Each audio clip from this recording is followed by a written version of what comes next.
Hey guys, welcome back to Auto Repair guys. Thank you guys for watching and subscribing to the channel. If you guys have a Chevy Cruze guys and you're trying to find the timing mark, stay with us, that's what we'll be doing today. We'll guys have more than 200 videos on this car. We'll be taking the engine apart, body apart, everything guys. So please subscribe. Even if you have different engine, okay, if you have the 1.4, we'll be getting one very soon. This is the 1.8 engine guys.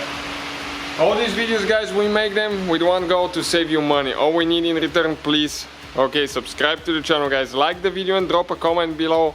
Let us know if the video was helpful or not. We have the whole video from start to finish guys, very long video how to do the timing belt replacement.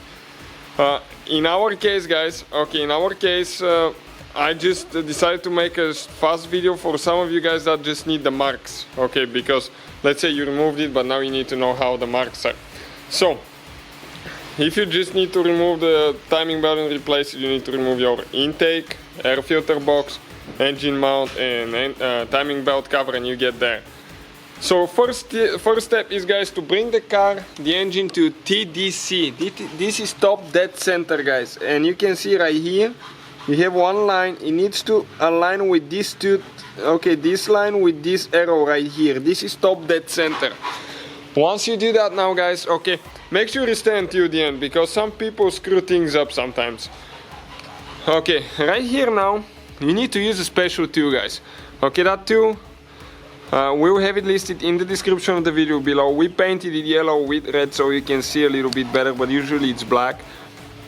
And that tool guys, okay, you can see now on the intake camshaft gear right here you have one dot that's sticking out, and on the exhaust one you have a dot on the two that's punched in.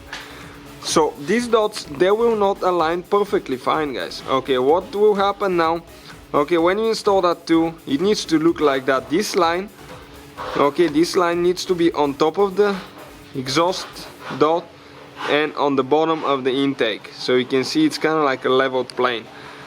Most people will just use that tool and they think they're ready to go. Now you have a variable timing gears guys, and those can sometimes spin, and as a result your timing may come off and later you may bend a valve, lose compression. You can pretty much cause quite a bit of damage. I would recommend to use, okay, that tool comes with a locking plate. You will need to remove your valve cover, okay, remove valve cover. And once you remove the valve cover, okay, this is the tool I'm talking about. In each of the camshafts you have canals. Okay, go ahead and install guys, okay, that tool, okay, just like that. You can see it goes inside the camshafts. That way you know that everything is leveled. If they're not, you can turn them here a little bit, okay, and readjust things. But pretty much guys, that's it. Leveled here, timing marks on the two sprockets here and the one at TDC on the bottom. The whole video is on the channel, please check it out. Thank you guys for watching, don't forget to hit that subscribe button for more videos, and see you guys next time.